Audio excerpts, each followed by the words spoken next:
This is Block 9, The Liberal Establishment, Part 4, The Rise and Fall of Nixon, with the section, The Silent Majority. While the chaos is going on in Chicago, the Republicans were meeting in Tampa, Florida. They nominated Richard Milhous Nixon as kind of a middle-of-the-road Republican. That Republicans in 1968 had three choices.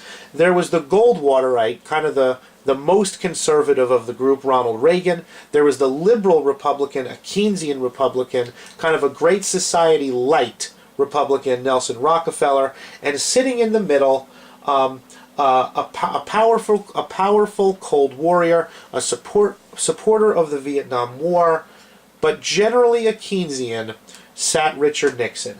Nixon was experienced, he had run for president before, and the Republicans, sensing that they could win, turned to Nixon, and Nixon was nominated fairly easily. Nixon appealed, he went to the country, and he appealed to what he called the silent majority. That if you were an American in 1968 and you turned on your television, you would see anti-war protest. You'd see racial unrest in America's cities. You'd see traditional notions of authority under attack. Traditional understanding of religion under attack. And that's what all you would see on television. And a lot of people began to believe that that was the reality for most of America. But what Nixon maintained was that while the radicals, the black nationalists, the hippies, the free love people, the anti-war protesters, those people got all of the news, all of the recognition, but Nixon believed that most Americans who were not on the news every night still held on to their traditional notions of faith, family, God, and patriotism. And that they were very boring and dull people. They got up, they went to work, they paid their mortgages, they tried to educate their children, and they lived their lives completely anonymously, never seeing the front end of a television camera.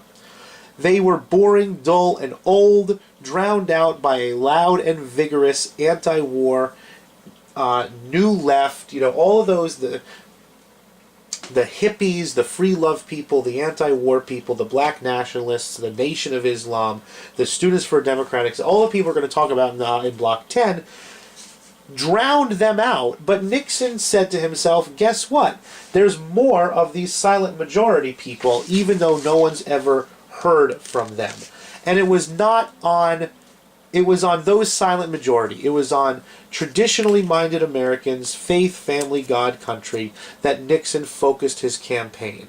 And he focuses his campaign, these citizens, these silent majorities, they're worried about crime, they're worried about growing black nationalism, they're worried about anti-war protesters, they're worried about the United States looking weak. So Nixon runs for president on a platform that is strongly anti-crime, strongly against black nationalism, and promises peace with honor in Vietnam. That is what Nixon promises for his election of 1968. Ooh.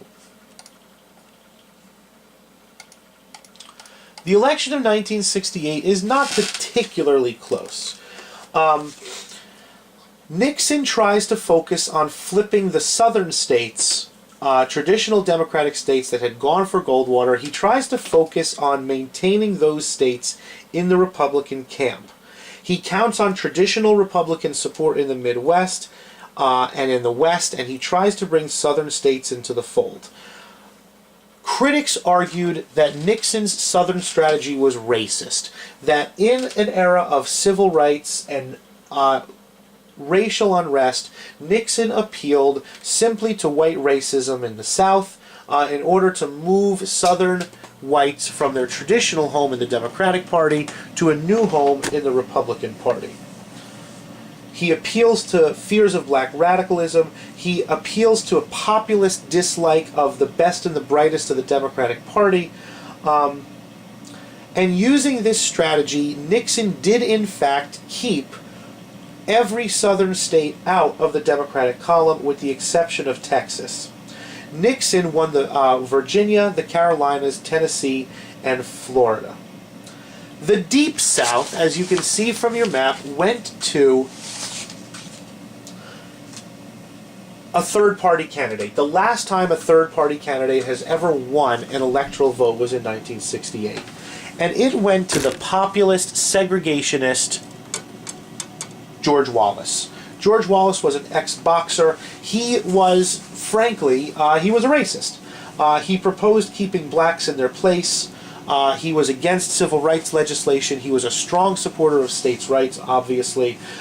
He was anti-war. He taunted hippies as, a bunch of left-wing, long-haired, maggot-infested, frisbee-throwing whack jobs. He promised victory in Vietnam through a bombing campaign that would knock the North Vietnamese back to the Stone Age.